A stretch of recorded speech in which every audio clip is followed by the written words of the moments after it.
வாழ்க வையகம், வாழ்க வையகம், வாழ்க வளமுடன். குரு வாழ்க, குருவே துணை. ஜனவரி 15. இன்றைய சிந்தனை விருந்து: பெற்றோர்கள் தவம், பிள்ளைகள் நலம். பெற்றோர்கள் தவம். தவம்னாவே என்னது நமக்கு? அதாவது ஒன்றி செயல்படுறது. இன்னொன்று என்ன அப்படின்னா, ஒரு விழிப்பு நிலையோடு இருக்கிறது. ஓகே. இப்போ பெற்றோர்கள் தவம், பிள்ளைகள் நலம் அப்படின்னு சொன்னாங்க. இப்போ ஒரு கரு உருவாகணும் அப்படின்னா, அந்த கரு உருவாகும் போதே நம்ம அழகாக நம்ம இதில் மகரிஷி சொல்லியிருப்பாங்க, அந்த தாய் தந்தையர்களோட உடல் நலமும் சரி, மனநலம், மனவளம் ரெண்டுமே அவங்களுக்கு ஒத்திசைந்து இருக்கணும். அவங்களுக்குள்ள ஏதாவது ஒரு வேறுபாடுகள் இருக்கும்பொழுது அந்த குழந்தை உருவாகக்கூடிய கருவையும் அது பாதிக்கும். அப்போ அவங்க இருவருமே உடல் ரீதியாகவும் மன ரீதியாகவும் ஒரு ஆனந்தமயமான நிலை அவங்களுக்குள்ளே இருக்கணும் அப்படின்னு சொல்லுவோம். அதே போல் தான் இப்போ அப்படி ஒரு குழந்தை வருது அப்படின்னா, அந்த குழந்தை எதிர்காலத்தில் நல்ல ஒரு பதிவாக, அதாவது பதிவுகள் இல்லாத ஒரு தன்மையில் அந்த குழந்தைக்கு வர்ற பதிவுகள் வந்தாலுமே நல்ல ஒரு பதிவுகளோடு வரும். சரிங்களா? இப்போ நோய் வருதுன்னு வச்சுக்கோங்களேன். நோய் வந்ததுக்கப்புறம் தான் நம்ம டாக்டர்கிட்ட போய் எனக்கு இது வருது அது வருது. ஆனால் அந்த நோய் வர்றதுக்கு முன்னாலே ஒரு சிம்டம் நமக்கு தெரியும். இப்போ நார்மலாக இருக்கிறோம் அப்படின்னா, அது கடந்து ஏதோ ஒன்று, இப்போ ஒரு ஜலதோஷமோ ஒரு ஃபீவரும் நமக்கு வரப்போகுதுன்னா, உடல் செல்கள் அதை நமக்கு அதை ஆல்ரெடி எடுத்து காட்டிடும். நமக்கு உடம்புல இந்த மாதிரி பிரச்சனை வரப்போகுது, நம்ம அலர்ட்டாக இருக்கணும்னு சொல்லி அது முன்னக்கூட்டியே காட்டும். இப்போ ஃபீவர் வர மாதிரினா ஒரு கண் எரிச்சல், இல்லைன்னா மூச்சில் சுவாசத்தில் ஒரு சூடு, இந்த மாதிரிலாம் நமக்கு தெரிய ஆரம்பிக்கும். அப்நார்மலாக நம்ம ஃபீல் பண்ணுவோம் இல்லைங்களா? அப்போ அதெல்லாம் தாண்டி இப்போ லேசாக வரும்போதே நம்ம விட்டுட்டு முத்துனதுக்கப்புறம் நம்ம டாக்டர்கிட்ட போவோம்.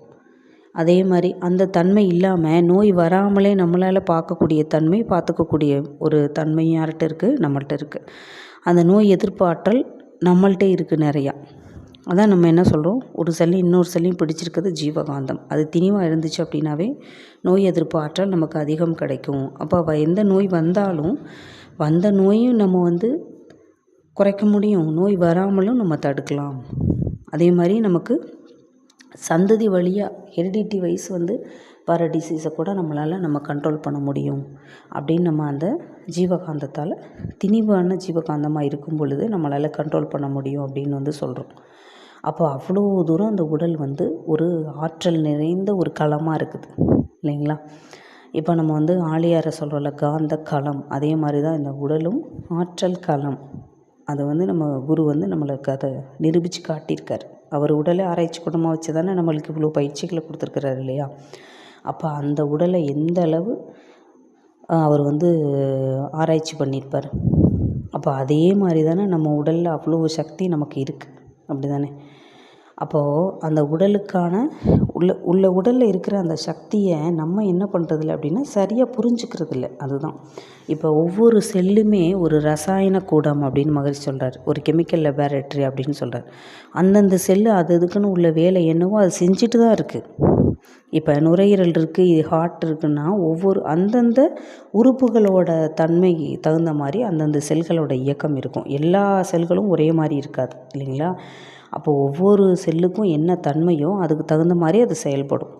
ஆனால் அந்த தன்மையை மாற்றுறது யார்? நம்ம தான். அந்த உடலை என்ன பண்ணுறோம்? கெடுக்கிறோம். இப்போ எக்ஸாம்பிள் என்னென்னா, இப்போ ஒரு ஃபங்க்ஷன் வீட்டுக்கு போகிறோம், நல்லா ஒரு சாப்பாடு பிடிச்சிருக்குன்னா நம்ம அளவு முறையை மீறி சாப்பிட்றோம். அப்போ அந்த செரிமான மண்டலம் பாதிக்கப்படுதுன்னா எப்படி பாதிக்கப்படுது? அது காரணம் யார்? நம்ம தான். அப்போ அந்த உறுப்பை கெட்டு போகிற அளவுக்கு கொண்டு போகிற தன்மை யார் பண்ணுறா? நம்ம தான் பண்ணுறோம். அப்போ அந்த செல்களுக்கு அதை விட அது அப்நார்மலாக அதுக்கு போகுது. அப்போ அதால் பேலன்ஸ் பண்ண முடியல. அதனால தான் இப்படி தான் ஒவ்வொரு விஷயங்களுமே நமக்கு நோய் சார்ந்த விஷயமாகட்டும், இல்லை மனம் சார்ந்த விஷயம், தேவையில்லாததை நம்ம என்ன பண்ணுறோன்னா அதிகமாக கொண்டு வரோம். மெயினாக என்னென்னா, ஜீவகாந்தம் நமக்கு அதில் தடைப்படுது. அப்போ அதில் ஒரு தடை வரும் பொழுது தான் நம்ம உடல் ரீதியாகவும் மன ரீதியாகவும் பாதிக்கப்படுகிறோம். அதே தான் இப்போ ஒரு கரு உருவாகணும்னா பெற்றோர்களோட உடல் நலம் மனவளம் ரெண்டுமே சீராக இருக்கணும்.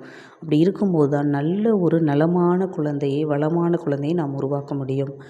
அப்படி உருவாகிற குழந்தை சொசைட்டியில் நல்ல ஒரு பொசிஷனில் அவங்க வருவாங்க. நல்ல ஒரு தன்மை அவங்களுக்குள்ளே மிளிரும். அது மட்டும் இல்லாமல் குடும்பத்துலேயுமே ஒரு பிரச்சனைகள் ஏதாவது ஒன்று வருது அப்படின்னா குழந்தைங்கள வச்சுட்டு நம்ம என்ன பண்ணக்கூடாது அப்படின்னா எந்த ஒரு வாக்குவாதமோ ஒரு பிரச்சனைகளோ நம்ம பண்ணக்கூடாது.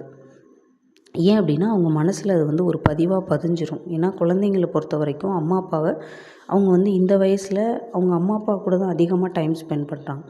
அப்போ அவங்களும் அவங்க ஒரு ரோல் மாடலாக நினைப்பாங்க. அப்போ நம்ம அவங்கள வச்சுக்கிட்டு பேசும்போது அந்த குழந்தைங்களுக்குள்ளே அது ஒரு பாதிப்பை உண்டு பண்ணும். அப்போ அவங்களுக்கு உடல் ரீதியாகவும் மன ரீதியாகவும் நிறையா ஒரு பிணக்குகள் நம்ம கொடுக்கும்போது அந்த குழந்தைங்களுக்கு அது பாதிப்பு உண்டு பண்ணும். அதனால் கூடுமான அளவு குழந்தைங்க முன்னாலன்னு இல்லை, நம்ம ஒரு விழிப்பு நிலையோடு நம்ம செயல்படணும். ஒரு பிரச்சனை வருது, இப்போ நம்மக்கிட்ட ஒரு சொல்லணும், ஏதோ ஒரு செயல் வீட்டில் செய்யணும் அப்படின்னு நம்ம நினைக்கிறோம் அப்படின்னா அவங்கக்கிட்ட அவங்க ஒன்று வகுப்புக்கு போகிற டைம் பேசலாம், ஸ்கூல் போயிருக்கும்போது பேசலாம். இல்லைன்னா இப்போ நிறைய டெக்னாலஜிஸ் நிறைய இம்ப்ரூவ்மெண்ட் ஆகிடுச்சு. இப்போ மொபைலில் நம்ம பேசலாம். இல்லை அப்படின்னா அவங்க தூங்குனதுக்கப்புறம் கொஞ்சம் டைம் ஒதுக்கி இந்த மாதிரின்னு சொல்லி அவங்கக்கிட்ட நம்ம என்ன பேசணுமோ அதை பேசலாம். அதே மாதிரி அவங்களும் எதாவது சொல்ல வராங்க அப்படின்னா அது எதுக்கு சொல்கிறாங்க என்னன்னு நம்மளும் புரிஞ்சுக்கணும். ஸோ அந்த விழிப்பு நிலையோடு செயல்படும் பொழுது அது அங்கே ஒரு தடை அப்படிங்கிறது வராது. அப்போது அந்த ஃபேமிலியில் எப்படி இருக்கும் அப்படின்னா ஒரு இன்பமயமான ஒரு சூழல் நிலவும். அப்படியே ஏதாவது ஒரு வித்தியாசப்பட்டாலுமே அதை புரிஞ்சுப்பாங்க.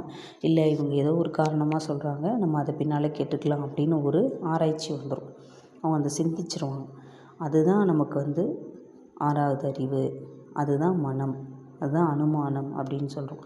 அப்போ நம்ம தவமாக இருக்கணும் அப்படின்னா நம்ம வாழ்க்கையே ஒரு தவம். அதுதான் விழிப்பு நிலை. எப்போவுமே விழிப்பு நிலையோடு நாம் வாழும் பொழுது குழந்தைகளோட நலம் கருதி நம்ம விழிப்போடு இருக்கணும். அது மட்டும் இல்லாமல் நல்ல ஒரு குழந்தைகளை இந்த சமுதாயத்துக்கு கொடுக்கணும் அப்படின்னா நம்மளோட வாழ்க்கை தவமான வாழ்க்கையாக இருக்கணும், வாழ்க்கையாக இருக்கணும். அப்படி இருக்கும் பொழுது நம்மளுடைய குழந்தைகளும் சரி சமுதாயத்தில் நல்ல ஒரு தொண்டு செய்யக்கூடியவங்களாக கூட வரலாம். இல்லைன்னா நல்ல மற்றவங்களுக்கு ஹெல்ப் பண்ணக்கூடியவங்களாக வரலாம். ஒரு நல்ல ஒரு எண்ணத்தோட ஒரு வித்தியாசமான ஒரு தன்மையில் அந்த குழந்தைங்க கண்டிப்பாக இருப்பாங்க. அதனால் நம்ம வாழ்க்கை பெற்றோர்கள் பொதுவாகவே தவ வாழ்க்கை வாழும் பொழுது அதில் இணைந்து வாழும் பொழுது குழந்தைகள் நலமாகவும் வளமாகவும் செழிப்பாகவும் அவர்கள் மகிழ்ச்சியாகவும் வாழ்வார்கள். வாழ்க வளமுடன்.